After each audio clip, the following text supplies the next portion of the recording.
our own personal Cupid, shooting arrows laced with love drugs into our vulnerable brain. I don't think I've ever been madly in love, but how about yourselves? I do, I think. Yeah. Very, very much drunk now at the moment. Oh my god, he said he's drunk a lot. Hi, this is Bank or Shawit Utamashai from the British Council. Hi, my name's Matt and I'm also from the British Council. Hi, I'm Masman Manchari Sangmyeong. And we're here for the Learn English with Fame Lab, where we get to learn interesting English from a 3-minute science presentation for Fame Lab.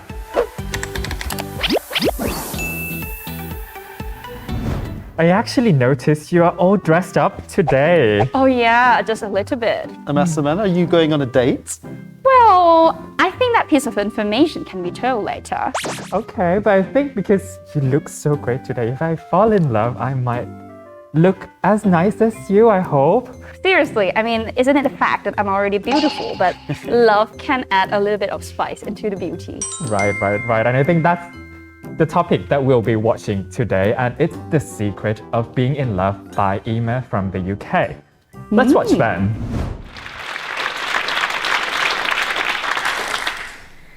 I got hooked on a drug once.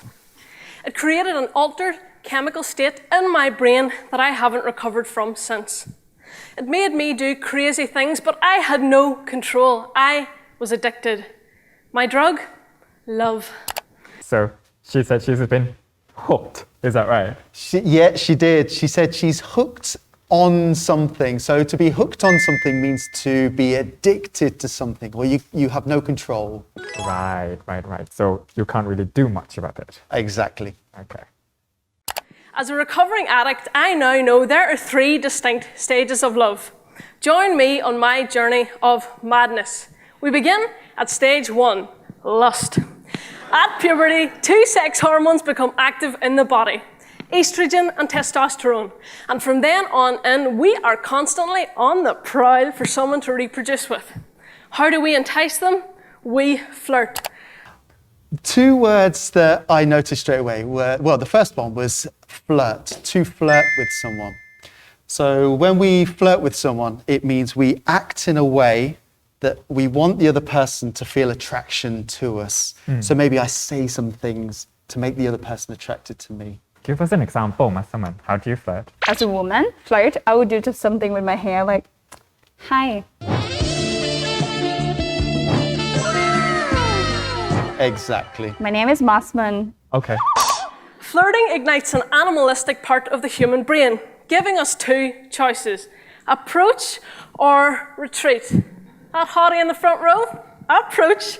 The guy you think you recognize from Crime Watch, retreat. Now, I've used all my best moves and you were desperate enough to fall for them. So she was saying approach and retreat. Exactly. So kind of opposite words. So approach means to go closer to something. Retreat means to move away from something. Come with me to stage 2, romantic attraction. People associate love with the heart, but the real magic happens in the brain. Using a big scanner, scientists were able to see the parts of the brain that light up when people are madly in love. And I happen to have the results right here. The first area is the caudate nucleus. It helps us expect and detect rewards, in this case, love. The second area is the ventral tegmental area. This is a chemical making factory, our own personal Cupid, shooting arrows laced with love drugs into our vulnerable brain. Wow. Okay. That's a lot of information there. So she was mentioning about like the brain lighting up. When we're talking about lighting up, we can talk about lights in a room lighting up, but this was slightly different. So this is, I guess, when the brain goes through a scanner and we see brain activity. And so she's using lighting up to describe the activity in the brain. Right, so brains get activated when Exactly. they are madly in love. One final word before we heard from the pause is being vulnerable. Is that right? Yeah. So vulnerable is quite a difficult word to explain, but vulnerable is being open to attack in a sense. So defenseless, you're vulnerable to it. So you're becoming vulnerable when you're in love. That's Yes. very dangerous, isn't it? It's very dangerous. I see. These love drugs are serotonin blockers, dopamine, and adrenaline. And this chemical cocktail gives us a natural high, stimulating the same area of the brain as cocaine with similar side effects. Loss of sleep and appetite, increased heart rate, obsessive thoughts, and ultimately, addiction. Put simply, we are chemically insane. So she was mentioning about cocaine, drugs, illegal drugs, and being addicted in relation to love, right? Yeah. So addiction, we usually associate addiction with alcohol, drugs, cigarettes, things like that. But in this case, she's talking about being hooked on love, like we said before. Can we be addicted to something not illegal as well? You can be addicted to anything. Well, would you like to be addicted to me as well? That's for another episode. I got you. That's the way That's to another flirt. episode. That's the base move we are talking about. Okay, let's move on, shall we? Sure. However, our brain cannot survive in this state forever. It sobers up, guiding us to stage 3, attachment. We are now in this for the long haul. Our brain responds with a rush of oxytocin, the love hormone. So, getting sobers up. Yeah, to sober up. So the easiest way to explain this is if you're drinking alcohol, you feel drunk, and then you stop, and then slowly you sober up. You recover from the alcohol. I was wondering, like, how could you be sober out from love? Could that happen? Well, people say you can become lovesick. So all of those strong emotions that you feel when you're in love, and then you sober up later. So, like, basically, madly in love and sober out later. Exactly, yeah. And another interesting clause, in the long haul.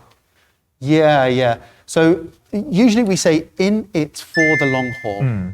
So let's imagine we're dating somebody and we're in a relationship and we decide to get married. Well, when we get married, we're in it for the long haul. We want to sustain it for a long period of time. It is the glue in a long-term relationship, keeping us together long enough to raise a family. Now, I suspect many of you here will become victim to this drug called love. So, next time you're caught doing something crazy, like planning your entire life around casually bumping into your crush, don't blame yourself, blame science. Thank you. I really like the ending of it. She compared the love to the drug, and then if we get hooked up by it, please don't blame yourself. Blame science. There's always the chemical reasons behind it, isn't that right? Matt, what do you think? The thing I loved most about this video was her props, her jumper with the lights. And I think using props like this was a great way to connect with the audience. Thanks again, everyone, for watching this episode for the Learn English with FameLab. We hope you do enjoy this video, and I think we will see you again, Masaman, for the next video as the final one, unfortunately. Yeah, but we have to say goodbye this episode, and the next time you fall in love, you get to know that it's not easy to get out. Bye! Okay, bye. Take care. Bye.